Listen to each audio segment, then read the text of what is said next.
How do you fight an enemy who never runs out? An enemy whose tanks keep coming, whose skies darken with bombers replaced as fast as they fall, whose ships seem to multiply no matter how many you sink. During the Second World War, German generals watched this nightmare unfold and struggled to understand what they were facing. They had mocked America as weak, decadent, incapable of real war, yet suddenly its factories roared awake, turning cars into tanks and refrigerators into weapons.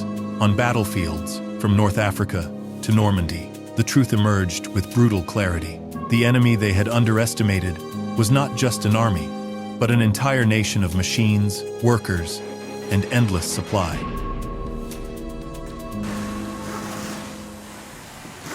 When the Second World War erupted in September 1939, the German High Command looked west across the Atlantic with a mixture of arrogance and dismissal. To men hardened by the victories of Blitzkrieg, the swift conquest of Poland, the collapse of France, the humiliation of Britain at Dunkirk, the United States seemed a distant irrelevance.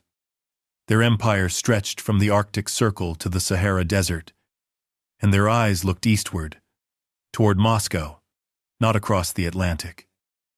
In their minds, America was not a land of soldiers. It was a land of jazz clubs and skyscrapers, baseball diamonds and Hollywood stars. A society built on consumption, not sacrifice.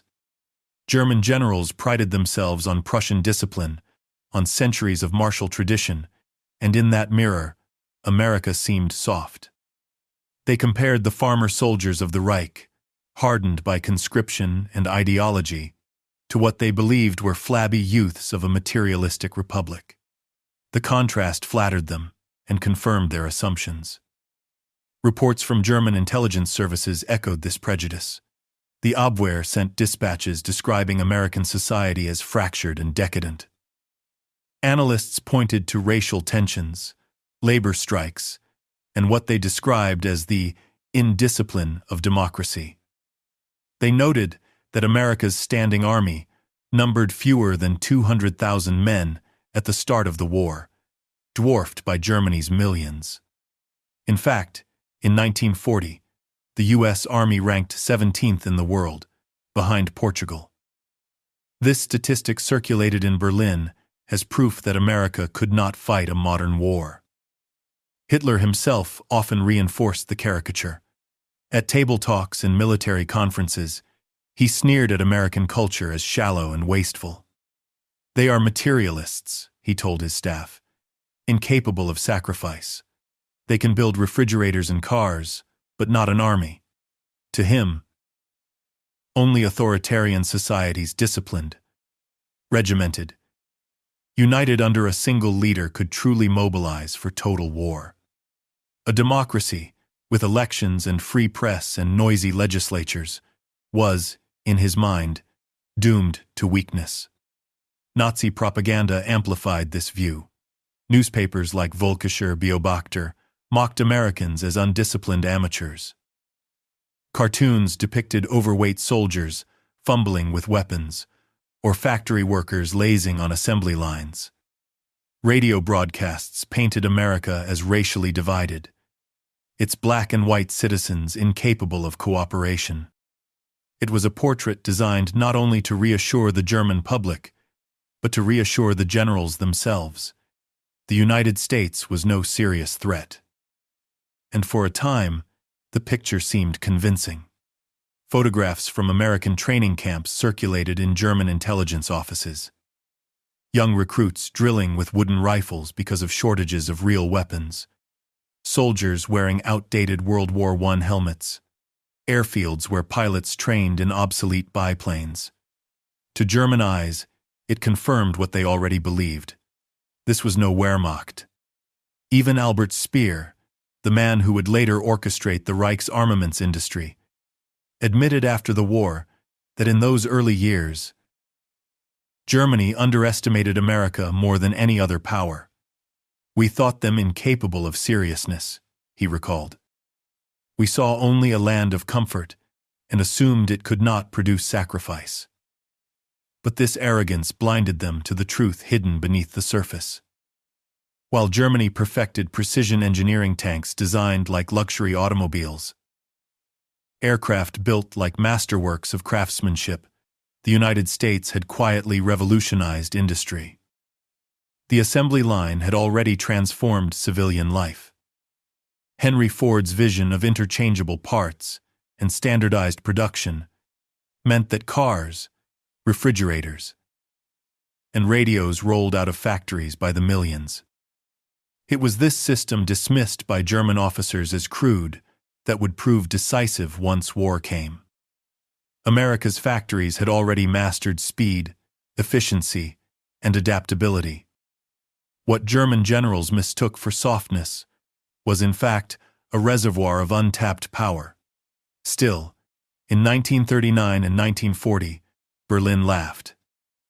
They pointed to America's reliance on imports, to its geographic isolation, to its apparent lack of military tradition.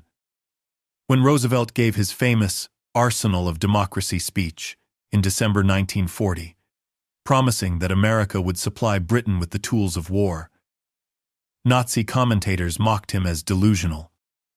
They believed that American factories, built to churn out consumer luxuries, could not possibly deliver the steel required for war. The Atlantic Ocean itself seemed to guarantee American irrelevance. German U-boats prowled the shipping lanes with deadly efficiency. The Reich's admirals boasted that they would starve Britain into submission long before America could intervene. The notion that convoys of supplies could cross the Atlantic in sufficient numbers struck them as fantasy. Thus, in Berlin's map rooms, America was barely considered. The Great Wall charts of the OKW, the German High Command, showed the Soviet Union in detail, with arrows sweeping toward Moscow. They showed North Africa, with Rommel's thrusts toward the Suez. But America?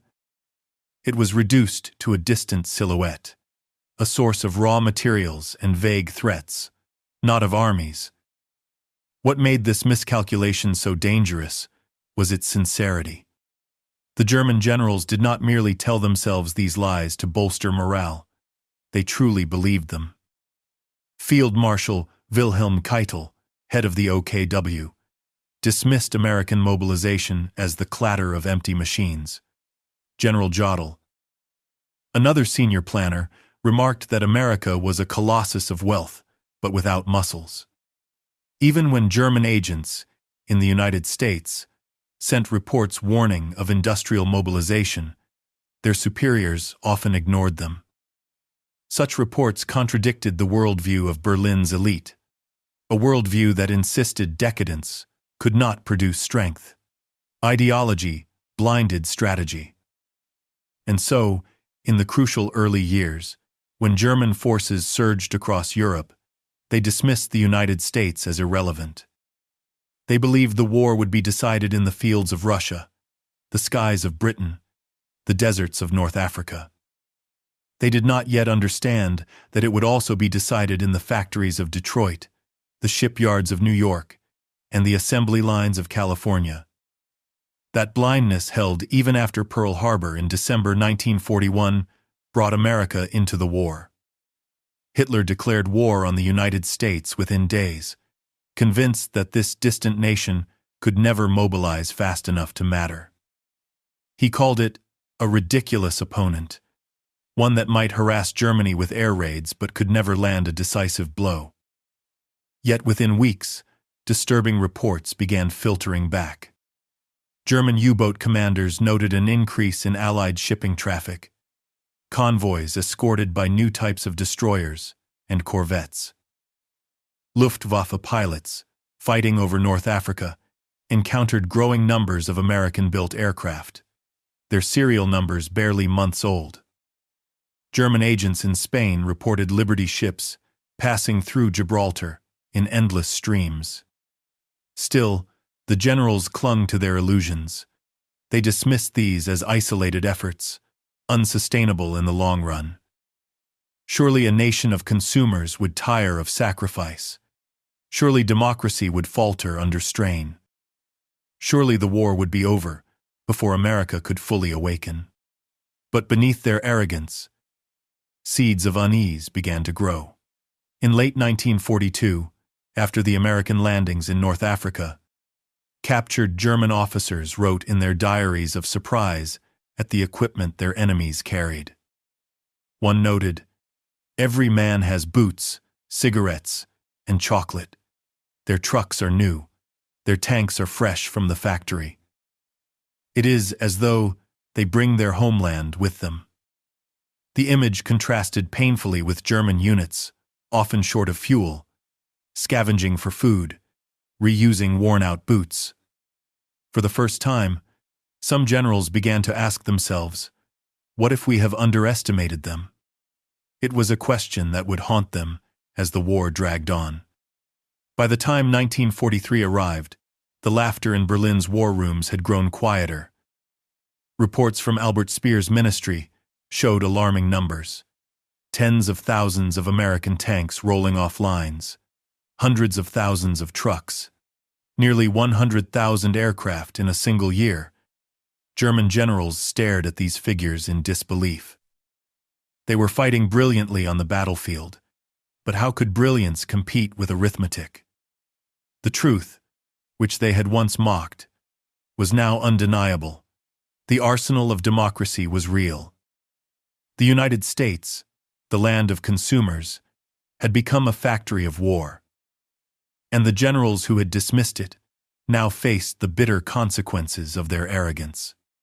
The roar of assembly lines was not new to America in the 1930s. The country had already pioneered a revolution in mass production. Henry Ford's assembly line had redefined how the world thought about manufacturing, turning automobiles from luxury items into commodities for the masses. By the time war loomed, factories in Detroit, Cleveland, and Pittsburgh were producing millions of cars, refrigerators, radios, and household goods each year. When war came, this system transformed almost overnight. America did not have to invent new factories. It had to repurpose them. And in this act of repurposing lay the miracle. Ford's River Rouge plant, once a temple of automobile efficiency, shifted to building aircraft engines. General Motors redesigned its lines to produce tanks. Chrysler rolled out Sherman tanks instead of sedans. Boeing's plants expanded into sprawling complexes that churned out bombers by the thousands. The speed of this conversion stunned observers. In 1940, America had produced barely a handful of military aircraft compared to Europe. By 1944, it was producing nearly 100,000 planes in a single year. This was not just production. It was acceleration on a scale the world had never seen. Inside those factories, the workforce changed as well. Men who once built Buicks now riveted bombers. Women, drawn into the workforce in unprecedented numbers, became the face of the home front. Rosie, the riveter, was more than propaganda. It was reality. In factories from California to Michigan, women operated drills, welding torches, and presses, proving that patriotism could be measured in labor as well as in combat. This mass mobilization created a psychological shift. For many American workers, every shift on the assembly line was a battle. Every rivet driven into a fuselage was a contribution to victory. We knew, one woman recalled decades later, that every plane we finished would save our boys out there. German generals, steeped in rigid social hierarchies, could scarcely imagine such mobilization. For them, industry was controlled from above by decree. In America, it seemed to emerge organically from society itself. The numbers were staggering. Ford's Willow Run plant in Michigan, called the Arsenal of Democracy, was so vast that it had its own fire department and police force. At its peak, a B-24 Liberator bomber rolled off the line every 63 minutes. For German observers, accustomed to handcrafted precision, the sight was almost incomprehensible. They built aircraft in the hundreds. German officers later admitted that their ideology blinded them. They could not imagine that a society they mocked as consumerist could mobilize so effectively. Yet, the very consumer culture they despised had created a workforce trained in efficiency, accustomed to machinery, and ready to adapt. The skills used to build cars or refrigerators transferred seamlessly to tanks and aircraft. What impressed even skeptics was not only the volume, but the coordination. Factories did not operate in isolation. They became nodes in a nationwide system. Steel from Pittsburgh fed the shipyards of New York. Aluminum from Washington State fed the aircraft plants of Seattle. Rubber from the South became tires in Detroit. The War Production Board orchestrated this vast machine, ensuring that materials flowed smoothly and that bottlenecks were cleared with ruthless efficiency. Albert Speer, who oversaw German armaments, later reflected on this system with admiration. He noted that while Germany was plagued by rival bureaucracies, political infighting, and ideological meddling, the American system streamlined decisions. Industry, government, and science worked together toward a common goal. It was, he admitted, a lesson in unity that we never achieved. The transformation of American industry shocked the German High Command, most during the campaigns of 1942 and 1943. In North Africa, Rommel's Afrika Korps faced American units supplied with brand-new trucks, fresh uniforms, and seemingly endless gasoline. German diaries note their surprise. The Americans are not experienced, but they are never short of supplies. Each time we destroy their vehicles, more appear. This abundance contrasted sharply with the German experience. Rommel himself often lamented his shortages of fuel and spare parts. His supply lines stretched across the Mediterranean, vulnerable to British naval power. He scavenged British depots, reused captured equipment, and improvised constantly. His soldiers joked bitterly that they fought not against Allied divisions, but against Allied logistics. The joke concealed a truth. In modern war, the side that could sustain supply would win.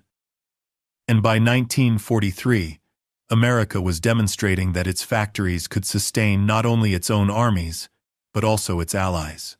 British divisions drove American trucks, Soviet pilots flew American aircraft delivered through Lend-Lease, and Free French soldiers wore American uniforms.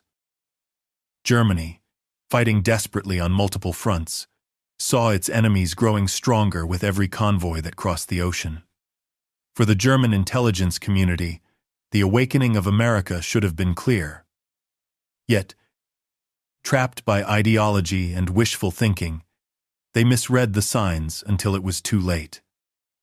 Before Pearl Harbor, reports reaching Berlin consistently underestimated American capacity. Analysts emphasized America's social tensions, strikes in Detroit, racial unrest in northern cities, political debates in Washington. They concluded that such divisions would prevent the country from sustaining a total war effort. The belief fit Nazi propaganda too perfectly to be questioned. Even after December 1941, German intelligence clung to these assumptions. They argued that America would struggle to convert its economy, that its people lacked the discipline to endure shortages, that democracy itself would collapse under wartime pressure. Hitler absorbed these reports eagerly, since they confirmed what he already believed: that the United States was a mongrel nation, rich in resources but poor in spirit. The truth, however, was emerging on the battlefield. By 1942, American production was surging. Tanks rolled off assembly lines in Detroit faster than German factories could repair their own vehicles. Aircraft plants in California expanded so quickly that entire new cities grew around them. Shipyards on both coasts launched Liberty ships at speeds that defied belief. Yet German intelligence often dismissed these figures as exaggeration or propaganda. Reports that the United States planned to produce 50,000 aircraft in a year were circulated in Berlin and ridiculed. "It is impossible," one officer wrote in the margins. "They cannot even supply their own army." The shock came when those aircraft began filling the skies. By late 1943, German fighter pilots in Europe were facing bomber streams so vast that they stretched horizon to horizon. For the first time, Luftwaffe commanders realized that American industry was not only meeting its goals, but surpassing them. Captured German officers later admitted their disbelief. One colonel, interrogated after the war, confessed, "We thought the reports were lies. When we saw the bombers ourselves, we understood too late." The failure of German intelligence had consequences far beyond the battlefield. Hitler and his generals continued to make strategic decisions based on false assumptions. Believing America weak, they chose to declare war on it after Pearl Harbor, a decision that would haunt them. Believing American production slow, they assumed they could win quick victories before the tide turned. Instead, they found themselves locked in a war of attrition against an enemy whose factories never slept. Albert Speer, reflecting later, described this as one of the Reich's greatest errors. "We underestimated the Americans more than any other enemy. We believed in their weaknesses and ignored their strengths. In doing so, we condemned ourselves." By 1943, the truth could no longer be denied. German generals touring battlefields found rows of captured American vehicles, each marked with the White Star. They remarked bitterly that for every tank destroyed, the Allies seemed to replace it many times over. The war, they realized, was becoming not a test of tactics, but of supply. And supply was a war Germany could not win. By the middle of 1943, the figures coming out of Washington defied imagination.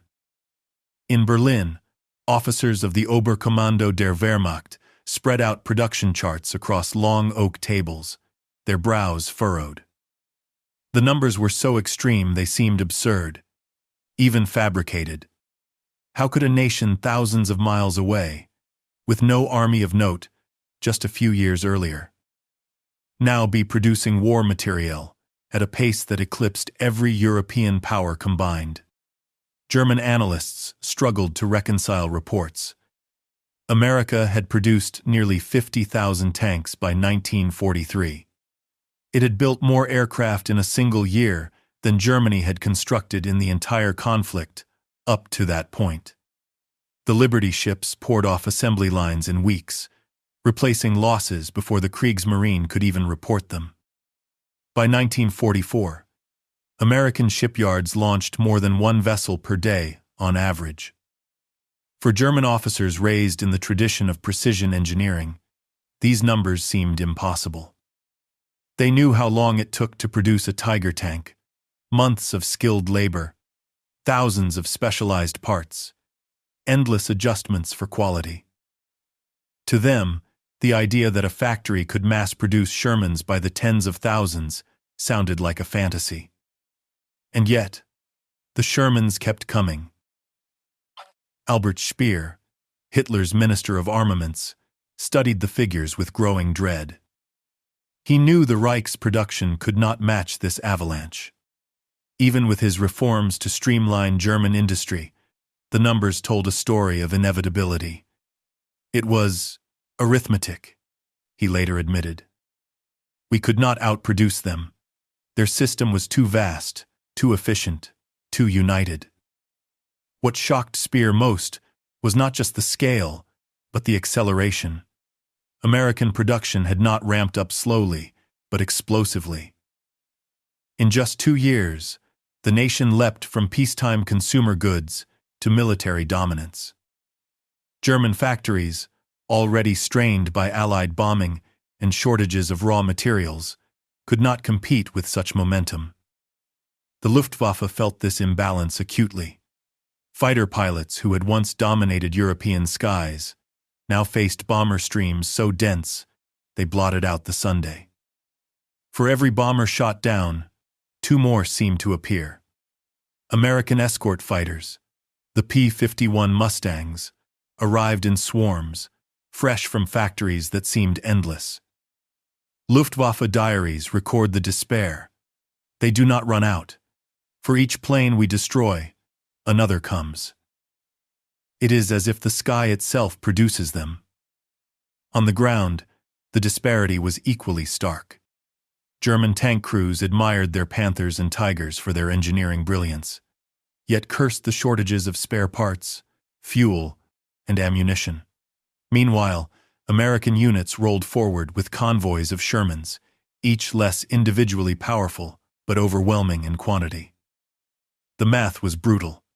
In Normandy, German commanders calculated that for every Tiger lost, the Allies could replace it with dozens of Shermans. The supply lines told the same story. German units often fought hungry, their boots worn thin, their fuel tanks empty. American soldiers advanced with convoys stretching miles, carrying rations, cigarettes, and even luxuries like chocolate and coffee. German officers watched in disbelief as captured prisoners described how quickly American losses were replaced. One colonel remarked bitterly, "They can afford mistakes. We cannot." The shock lay not only in the sheer numbers, but in the realization that numbers themselves had become a weapon. German generals, trained in the art of maneuver and tactics, discovered that strategy meant little against an enemy that could always replace what it lost. If the numbers rattled German planners, the reality of supply lines crushed them. On every front, from the deserts of North Africa to the hedgerows of Normandy, German commanders encountered the same sight: endless streams of American vehicles, fuel, and food. It was a spectacle that mocked their shortages. In North Africa, Rommel's Afrika Korps survived on meager rations, often scavenging from captured British depots. Fuel shortages left tanks stranded. Soldiers fought with threadbare boots and recycled ammunition. Against them stood American divisions that seemed always well-fed, well-clothed, and well-equipped. German officers wrote home in disbelief, "The Americans have everything. Their soldiers eat meat every day. They drink coffee at the front. They smoke cigarettes by the box. We struggle for bread." The contrast deepened after D-Day. In France, German generals expected that Allied logistics would falter. How could an invading force sustain itself across the English Channel? Instead, they watched in astonishment as the Americans built the Mulberry Harbor's vast artificial ports assembled in days. Supplies flowed ashore in an unbroken tide. Trucks, artillery, fuel drums, and crates of rations spread across Normandy like a second invasion. The Red Ball Express, a supply convoy system of trucks driven largely by African-American soldiers, stunned German observers. Operating around the clock, its drivers kept the front lines supplied with fuel and ammunition. Convoys stretched for miles, headlights blacked out at night, but engines rumbling endlessly forward. To the Wehrmacht, which still relied on horse-drawn wagons in many divisions, it was incomprehensible. German diaries recorded the bitterness. One officer wrote, "We face not just an army, but a moving city. Their supplies never end. Their soldiers are never hungry. We fight against an enemy who fights with machines and with bread."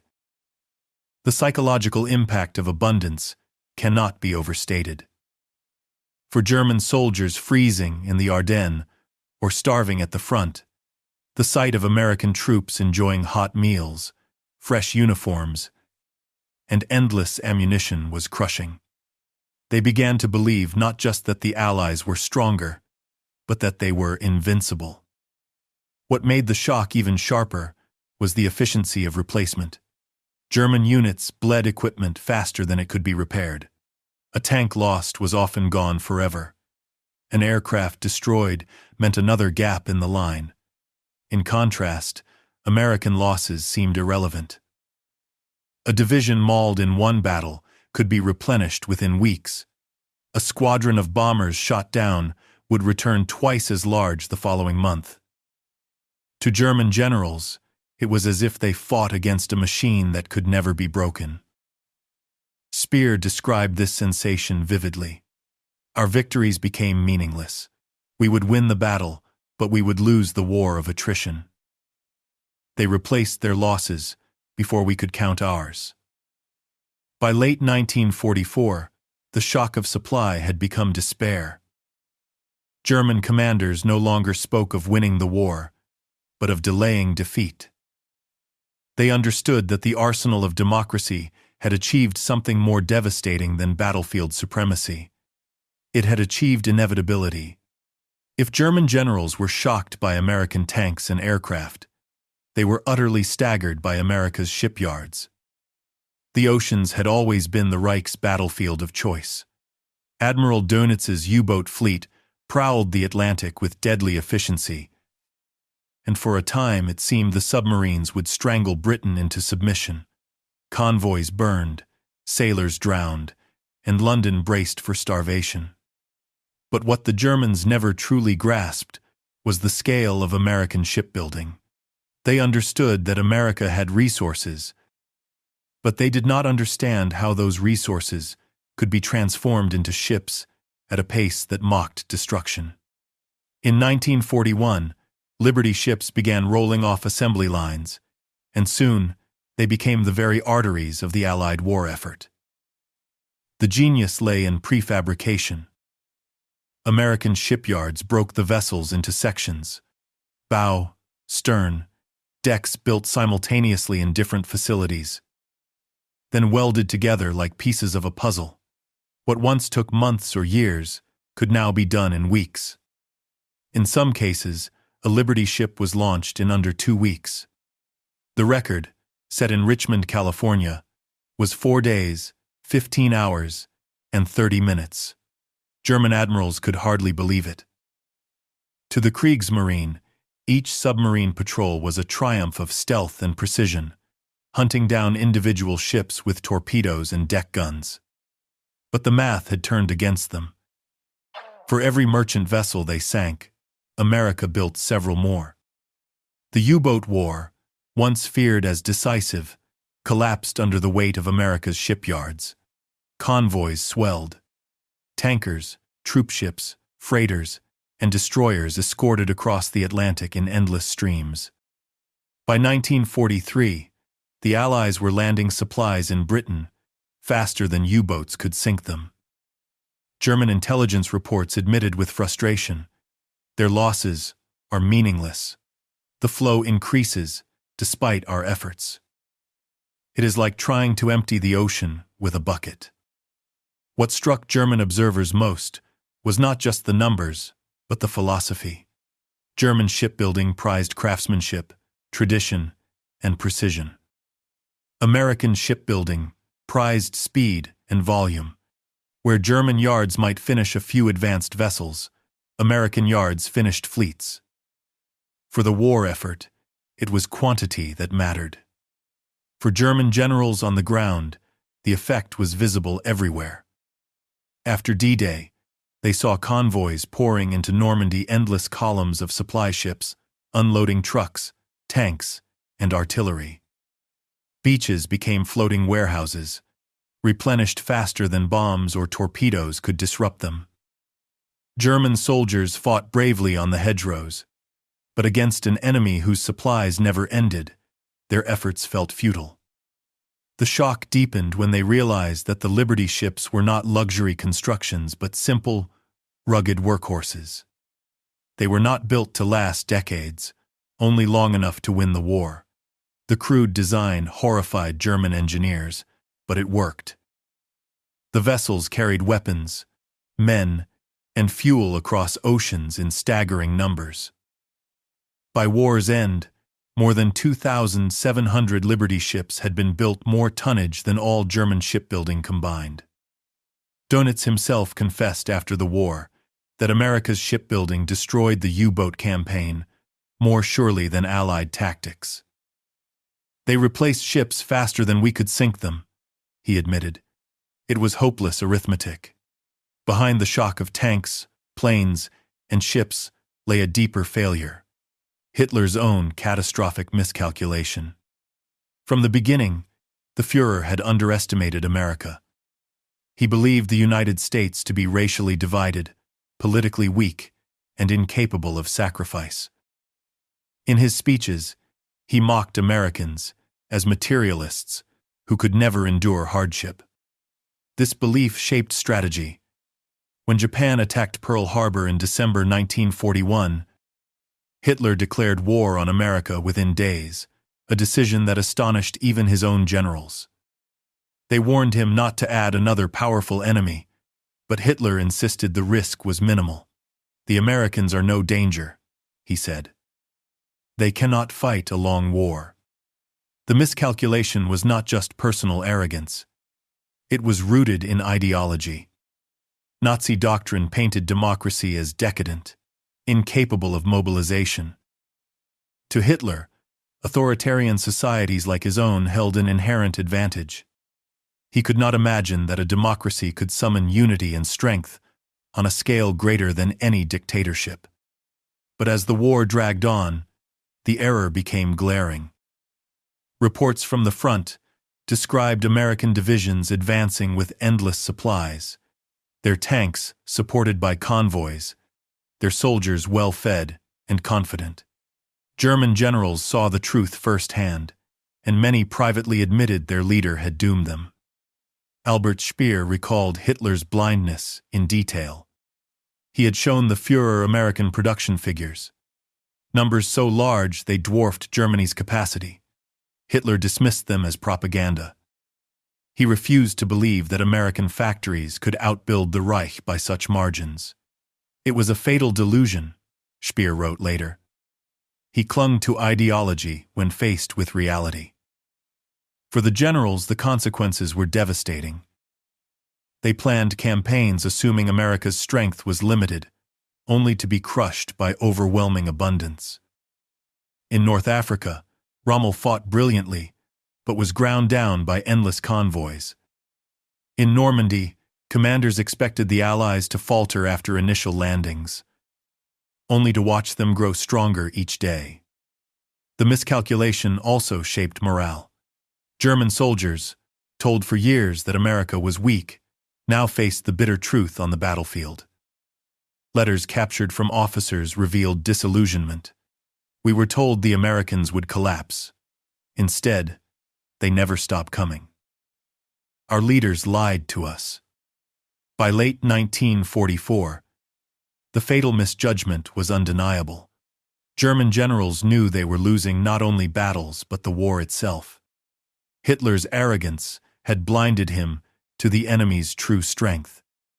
He had chosen a fight against a nation whose industry was beyond comparison. And in doing so, he had condemned the Reich to defeat. For German generals, one of the most bewildering shocks came not in the factories or shipyards of America, but on the battlefields of Europe and North Africa, in the rations, uniforms, and comforts carried by American soldiers. They expected hardship to wear down their enemy. Instead, they found troops who seemed to fight with abundance at their backs. In the deserts of North Africa, Rommel's men scavenged for fuel and water, rationed bread, and often fought on empty stomachs. Horses pulled supply carts in divisions that were supposed to be mechanized. Fuel shortages stranded tanks on the battlefield, turning mighty machines into immobile bunkers. By contrast, American soldiers arrived with convoys of trucks filled with rations, ammunition, and spare parts. Each soldier carried not only a rifle but canned food, chocolate, cigarettes, and even coffee. Captured letters and diaries stunned German intelligence officers. American soldiers wrote home about Thanksgiving meals, served in forward camps, about fresh socks delivered weekly, about cigarettes so plentiful they could be traded with locals. "They live like kings," one German prisoner remarked bitterly, "while we fight like beggars." This abundance had a psychological effect as devastating as any weapon. German troops, hardened by years of shortages, looked across the battlefield and saw an enemy who never seemed to suffer. American soldiers were better fed, better clothed, and better supplied. Even luxuries followed them, to the front chewing gum, chocolate bars, canned fruit. To Germans, it seemed unimaginable. The difference was not accidental. The American logistical system viewed soldier morale as a crucial component of warfare. Commanders understood that a soldier who ate well, smoked, and felt connected to home would fight longer and harder. German doctrine emphasized discipline and sacrifice. American doctrine emphasized efficiency and comfort. To many Wehrmacht officers, this seemed decadent until they saw its effect on the battlefield. The Red Ball Express embodied this philosophy, operating around the clock. Its convoys of trucks carried fuel, ammunition, and rations across Europe. Driven largely by African-American soldiers, the Express kept Allied armies moving, even as German divisions ground to a halt for lack of supplies. Convoys stretched for miles, headlights dimmed against air attack, engines roaring in unison. German observers, watching from the hedgerows, called it a river of steel. For German generals, the contrast was humiliating. They had told their soldiers that America was a weak, materialistic nation. Yet here, on the front lines, the Americans seemed to drown them, not only in tanks and aircraft, but in comfort. German soldiers shivered in the Ardennes, while Americans huddled around stoves with hot coffee. German rations shrank to crusts of bread, while Americans ate canned beef and fruit. One Wehrmacht officer wrote in his diary during the Battle of the Bulge, "They fight with chocolate in their pockets. We fight with hunger in our bellies. How can men endure such differences?" The abundance of American supply became a weapon in itself. It lifted Allied morale and broke German spirit. Every cigarette, every chocolate bar, every steaming mug of coffee was a reminder. America could supply not only its armies, but luxuries that made its soldiers feel invincible. Against such abundance, German generals knew they were fighting a losing war. If logistics impressed German generals, America's integration of science and industry terrified them.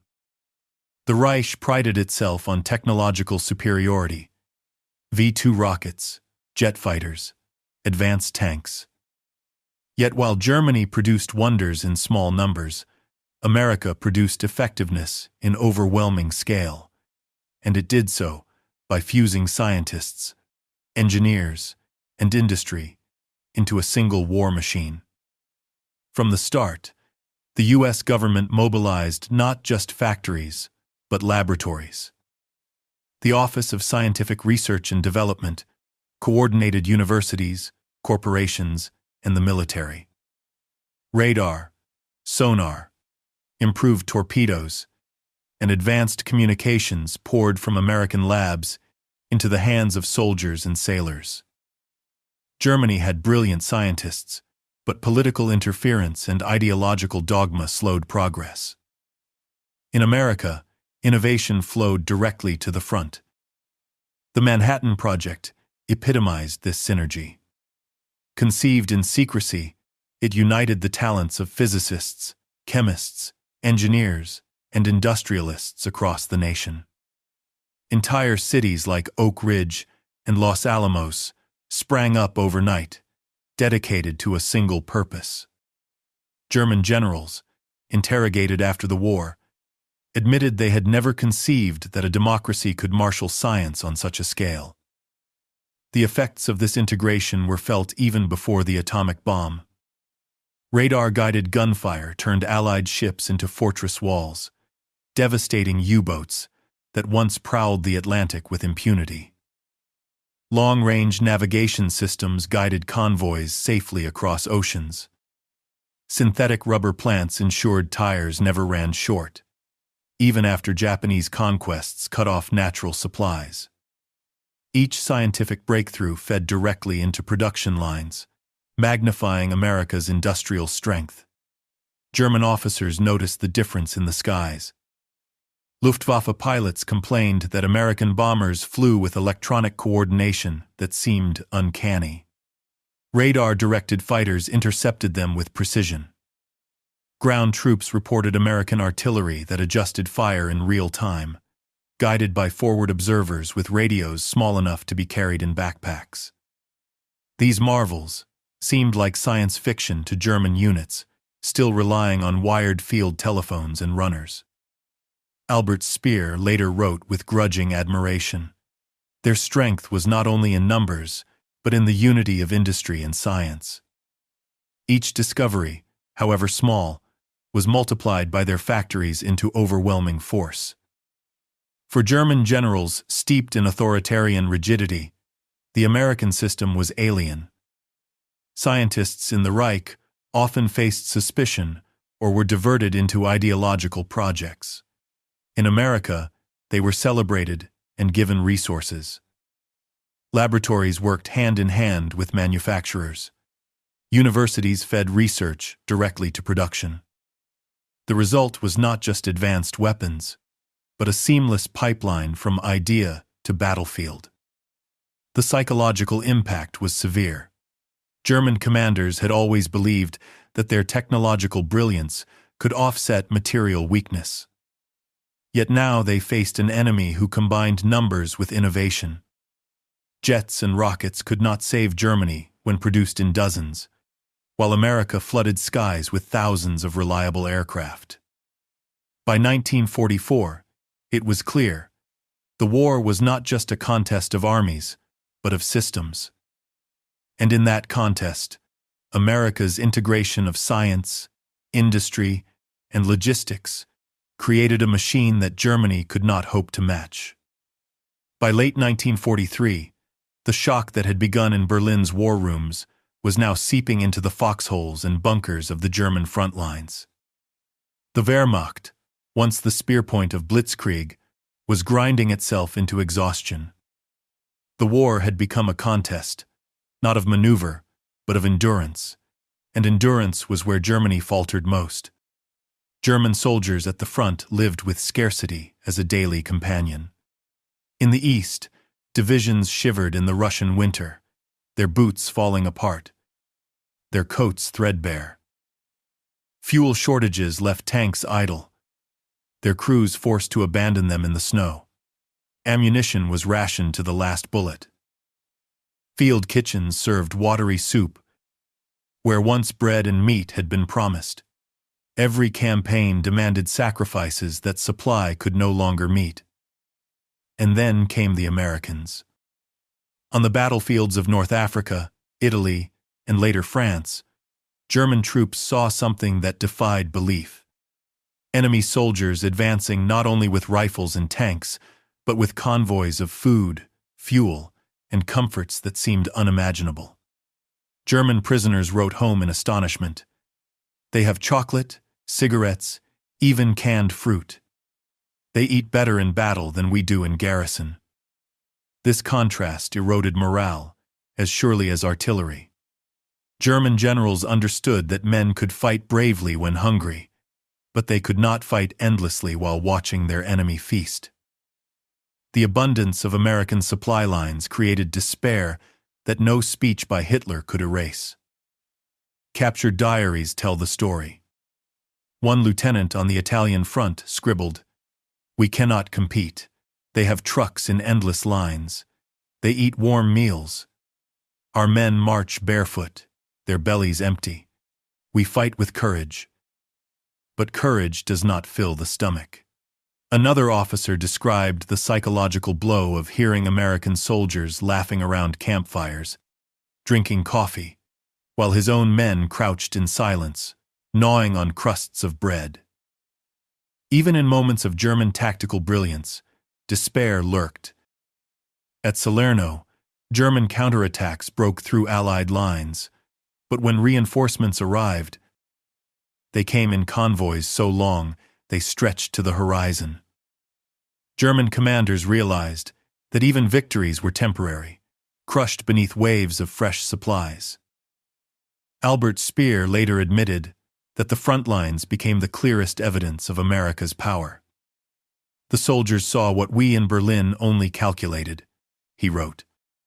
"They saw that for every tank destroyed, more arrived. For every plane downed, more filled the skies. For every meal missed, the enemy dined on abundance. Numbers became visible reality, and morale crumbled."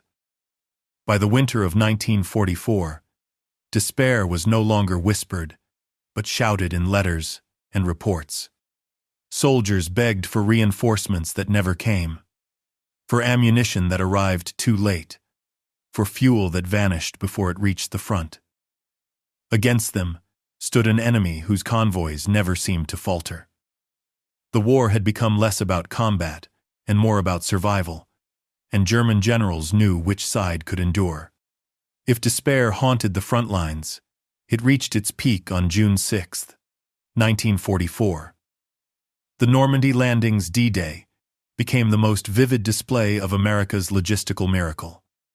German generals had expected an invasion, but they had not expected this, an armada so vast it seemed to cover the sea itself. At dawn, German observers peered through binoculars from the cliffs and bunkers of northern France. What they saw defied comprehension. The horizon was filled with ships, transports, destroyers, battleships, landing craft, stretching farther than the eye could see. For German officers, trained in the art of maneuver, it was as though the ocean itself had turned against them. The first waves hit the beaches under heavy fire, and German defenders fought with ferocity. For a brief moment, it seemed possible that the Allies might falter. Machine guns cut down soldiers in the surf, artillery shattered landing craft. Yet behind each wave came another, and another still. The convoys never ended.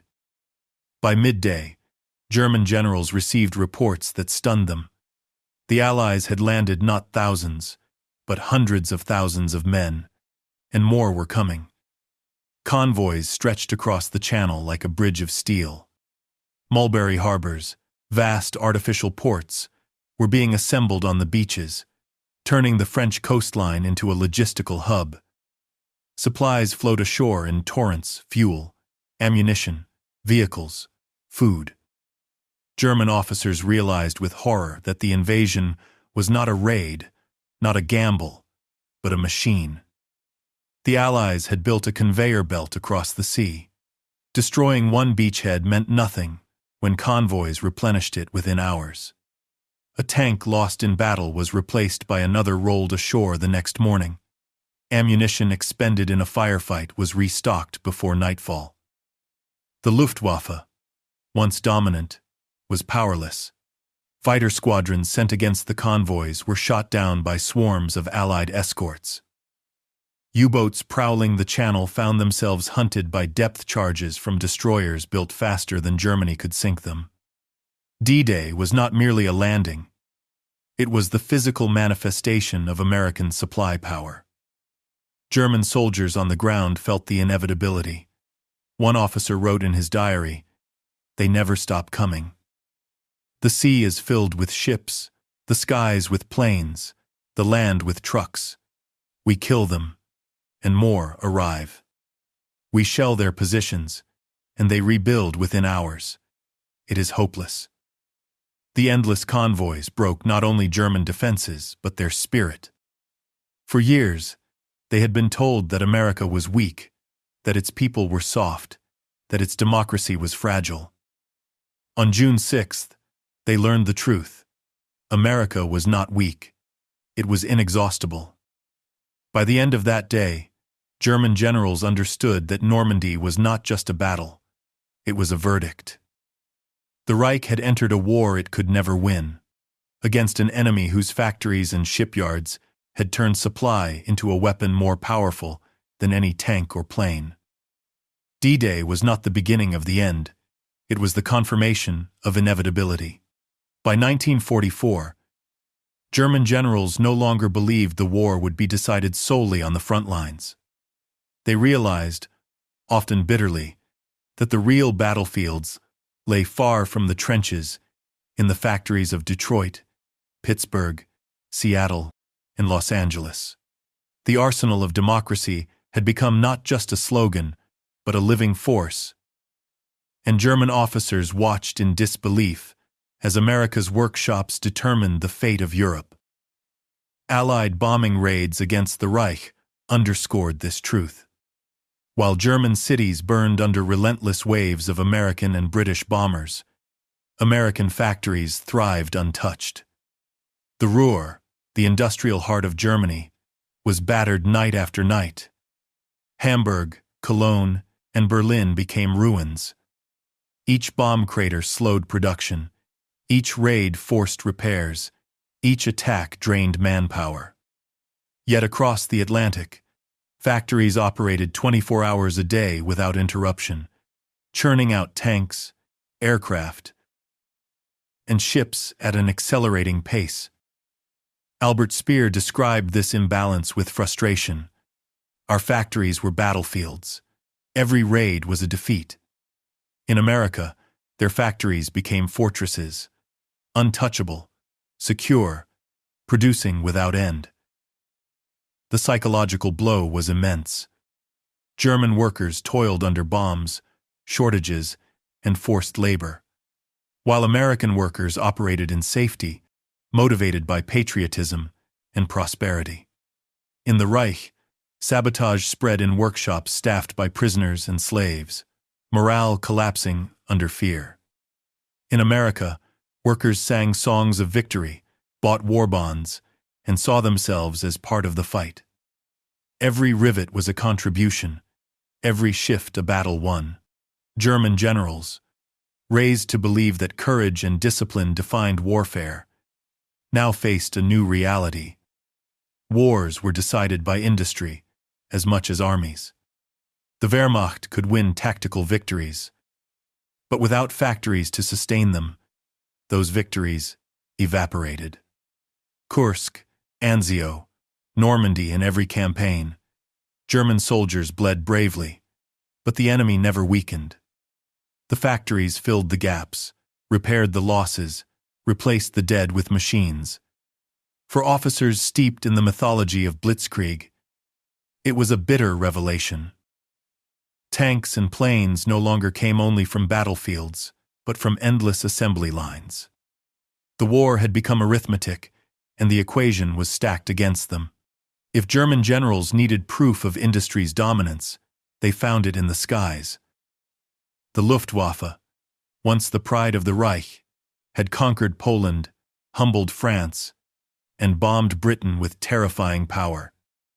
In the early years of the war, German pilots seemed invincible. But by 1944, that pride was shattered. The skies over Europe belonged to America. Daylight bombing raids brought waves of B-17 flying fortresses and B-24 Liberators, escorted by swarms of P-51 Mustangs. For every bomber shot down, another took its place. For every squadron lost, replacements arrived within weeks. German pilots fought with courage, but they could not stem the tide. It was like fighting the ocean, one Luftwaffe veteran recalled. You shoot down one wave, and another comes. Factories made this possible. Boeing and Douglas produced bombers faster than the Luftwaffe could destroy them. American airmen flew missions with radios, radar, and oxygen systems that reflected not just bravery, but technological superiority. Meanwhile, German production faltered. The Me-262 jet fighter, hailed as a wonder weapon, arrived too late, and in too few numbers. Advanced designs mattered little when produced in dozens against thousands. The collapse of German air power was visible everywhere. On D-Day, Luftwaffe pilots were nearly absent, unable to contest the skies. In the Ardennes, American fighters strafed convoys with impunity, shredding German armor before it reached the battlefield. By 1945, the Luftwaffe existed only in name, its fuel gone, its aircraft grounded, its pilots exhausted. German generals admitted the humiliation privately. They had believed that technology would save them, that quality would outweigh quantity. Instead, they watched as America demonstrated that quantity had a quality of its own. The skies were no longer arenas of individual duels, but factories extended into the air, supplying bombers and fighters faster than the enemy could respond. The fall of air power crushed morale as surely as defeat on the ground. Soldiers fighting in the ruins of cities looked up and saw endless American bombers blotting out the Sunday. They understood then that the Reich was finished. The war in Europe could be measured not only in battles, but in miles of convoys. By 1944, German generals facing Allied offensives in France, Italy, and beyond began to grasp the magnitude of their miscalculation. The highways behind Allied lines carried rivers of trucks, jeeps darting ahead, GMC cargo trucks stacked high with crates, fuel tankers rolling in perfect rhythm. Convoys stretched farther than the eye could see, each vehicle marked with the white star of America's war machine. For German officers accustomed to rationing every shell, every liter of fuel, and every loaf of bread, this sight was crushing. Reports from the front described convoys that moved as if factories had wheels. Fresh divisions arrived fully supplied, their soldiers carrying chocolate, cigarettes, and coffee, luxuries unimaginable for Wehrmacht troops. Even in retreat, American logistics seemed unstoppable.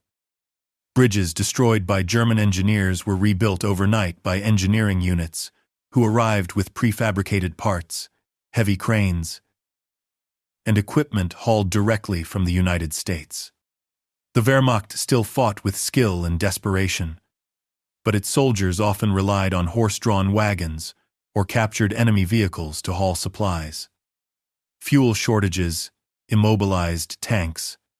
Ammunition was rationed to the point that entire divisions went into combat with only a few days' worth of shells. Against this, America deployed a system of rolling abundance. Convoys carried not only weapons, but the spirit of certainty, the confidence that replacements were always on the way. German generals interrogated after capture often admitted their disbelief. "We thought the Americans were wasteful," one officer remarked. Now we saw that they were inexhaustible. The endless convoys symbolized something larger. A nation that had turned its entire economy into an extension of the battlefield.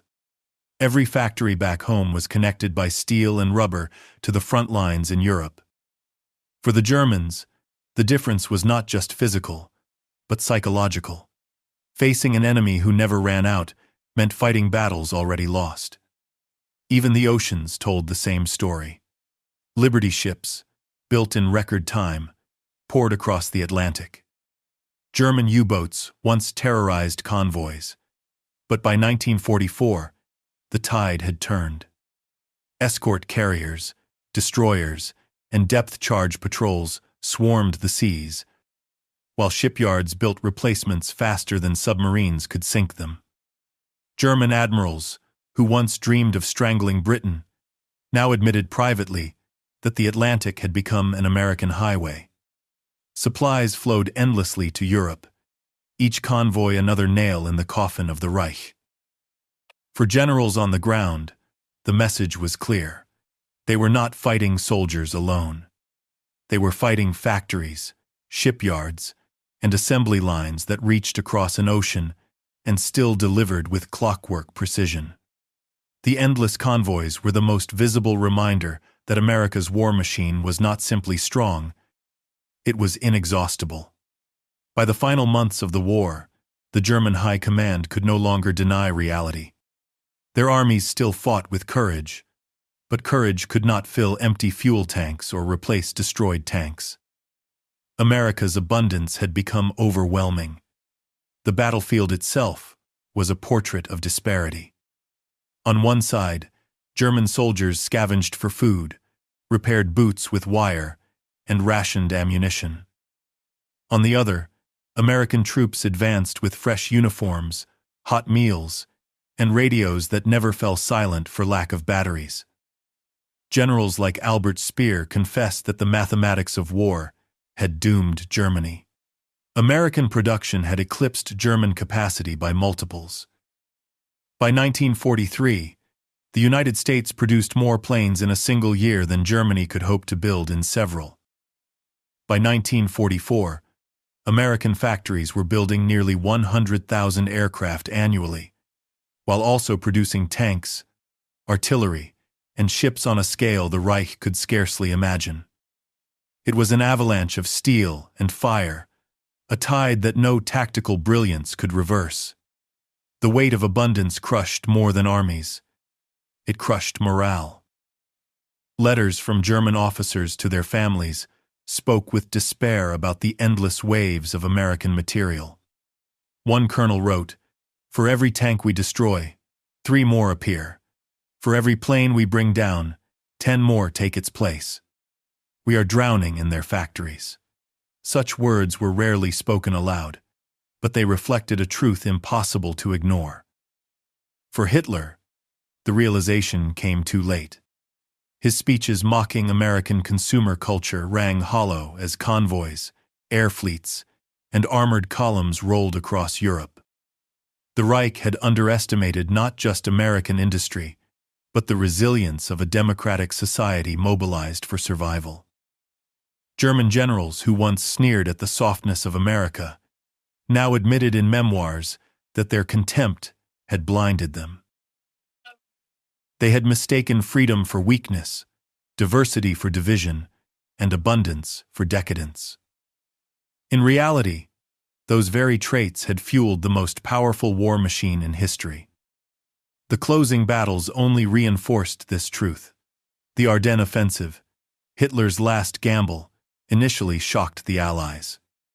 But within weeks, American reinforcements flooded the battlefield, supplied by convoys and airlifts that Germany could not dream of matching. The offensive collapsed, crushed under the sheer weight of abundance. By the spring of 1945, the Reich was a hollow shell, its factories in ruins, its armies starving, its skies empty. The war had been decided not only by courage and tactics, but by logistics and industry. For German generals, the shock was lasting. Many wrote later of their humiliation, of their astonishment at a nation that could fight a global war and still grow stronger. They admitted, with bitterness or admiration, that they had misjudged America more than any other power. The arsenal of democracy had proven that modern wars are won not only with weapons, but with the capacity to build them faster than they are lost. The story of German generals' astonishment is more than a tale of numbers and factories. It is a reminder that wars are decided by nations, not only by armies. America's triumph lay not only in tanks or planes, but in the ability to unite millions of workers, scientists, and citizens into a single purpose. While the Reich clung to precision and ideology, America embraced abundance and adaptability. That difference reshaped history. In the end, German generals could not believe what they saw, because they had never imagined such a system could exist. But the lesson endures. Never underestimate the power of industry, nor the resilience of a free society. Do you think modern wars are still decided by factories and logistics? Or has technology changed the equation? Like this video, subscribe to the channel, and leave your comment below. Your perspective might shape the next story we uncover.